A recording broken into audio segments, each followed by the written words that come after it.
Hello, my name is Haley Sanner, and I will be presenting on the Me Too movement. So we're just gonna get started here. All right. So I just want to start by talking about what essentially is a movement. So based off of our text in Hutchinson, they talked about a movement being dense and formal structures. So meaning it's populated with a lot of people. That's essentially what drives a movement, and it's usually met with people who have a shared identity. It's like a collective, lots of solidarity. So in our text, we kind of learned about reactive social movements.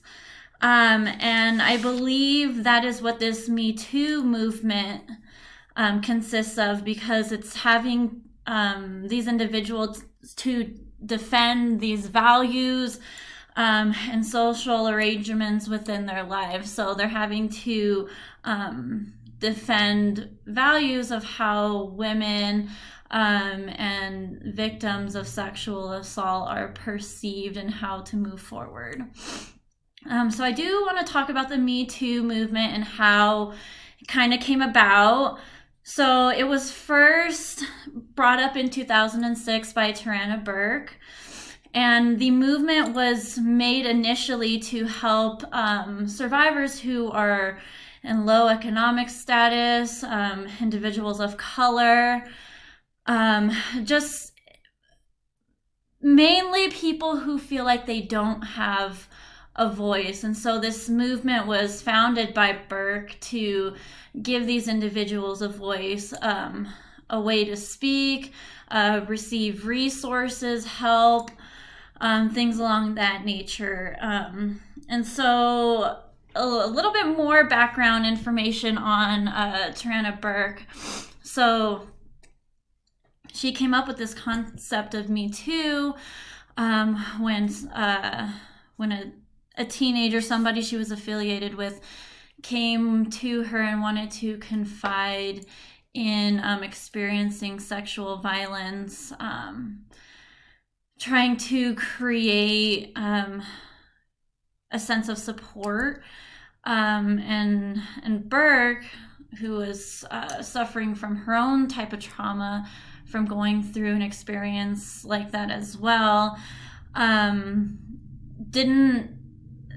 don't want to say she brushed her off, but wasn't able to fully commit to helping her in that moment. And she wished that she would have told this child, Me Too, that I too have suffered from this.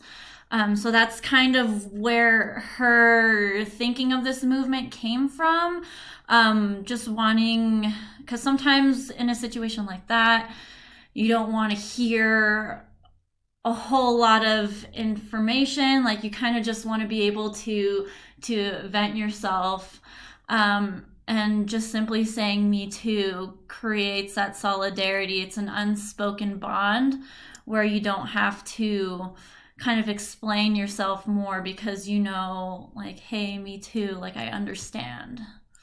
And so that movement, I honestly didn't really hear anything about it until 27, the whole thing with Alyssa Milano and her tweet. And kind of the background on that is there had been a couple of sexual assault allegations that came out from various men within the industry, and Milano was talking with somebody, and essentially they're saying how encouraging it would be that through social media and through this hashtag, you can just simply respond Me Too. If you had gone through a situation like that, showing your support, different types of solidarity through that. So that's kind of where the traction for the Me Too movement gained more movement through that social media outlet and Alyssa Milano.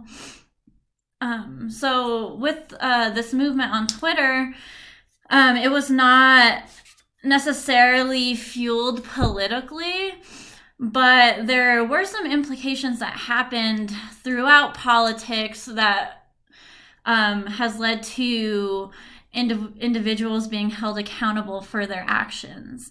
And so an example of that through this article was Donald Trump trying to hold him more accountable for his sexual comments towards women. So but through President Trump being in office, it has really highlighted this movement even more because of his explicit sexual comments and individuals letting him know it's not okay and wanting to hold him accountable in that way. And then there's also the case about Harvey Weinstein, who actually took himself out of his political involvement because of this and the allegations and not wanting to essentially defend himself. Okay, moving on. So we're going to talk about action. So technology has had a huge impact on this movement, which I don't have Twitter, I don't have access to it, but the cool thing is that when movements start on one platform of social media, it is expressed through different resources and avenues of social media. So it started initially on Twitter, but I heard about it through word of mouth, Facebook, and it wasn't long before you started seeing like almost every single person posting something about it. So technology has really brought more awareness to sexual harassment and the victims and survivors and things that we can do to facilitate discussion on it and see what we can do to move forward. So I did want to talk about an article that I found talking about the Me Too movement and mental health and continuing education for victims of sexual assault and rape and how that affects them personally, specifically towards mental health. So in this article, it was basically talking about how sexual harassment can be seen as a public health issue because being in situations like that can lead to a lot of PTSD, a lot of stress, a lot of risk factors like taking up smoking to relieving stress. And it makes the body, because of the stress and distress on the body, more susceptible to diseases and different types of different type of risks like cancers and stuff like that. And so looking forward, getting word out about mental health, public health in relation to this movement is to kind of take the stress down in women in the workplace, acknowledging these shared gender roles, keeping everybody in the notion that we're all equal here in this place, cut down on stress. So the Me Too movement was able to highlight and promote research in regards to public health and the things women go through in the workplace, not only with sexual harassment, but the stress in the job and having to stack things like that on top of it. And so the other article I wanted to talk about kind of shifts the focus on women-based prevention and education and shift it more on men and holding them accountable. There was a hashtag going around created by a man, "How will I change?"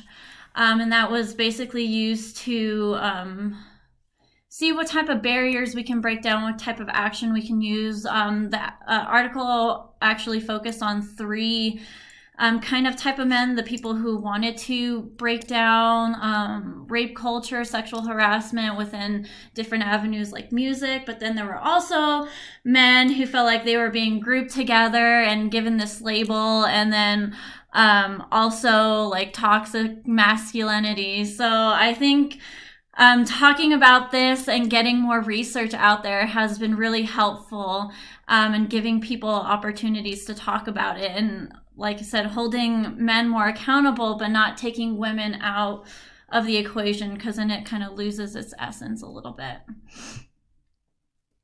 So participants, mainly women, but we are getting encouragement from other men to speak out when they are witnessing sexual assault, things of that nature, to not be a bystander. And there has also been smaller scale movements, the Her Too movement, and that came from Milano, who kissed one of her friends who has the AIDS disease, and just telling everybody, like, disease is not spread through this way. Like, we can do other things, like don't discriminate against other. And then Her Too with UNICEF, and Me Too K-12, all centers around children's, people in their youth, acknowledging this type of growth through school and academically. So we did want to talk about how this movement, through Milano's tweet in 2017, had impacted people globally. So she woke up to 55,000 retweets overnight and 85 million Facebook posts within 45 days. So it reached out to other countries, Japan, Italy, India, places like that, where a lot of women have been historically suffering through trauma like that. And so this has given them an opportunity to show a little bit more strength.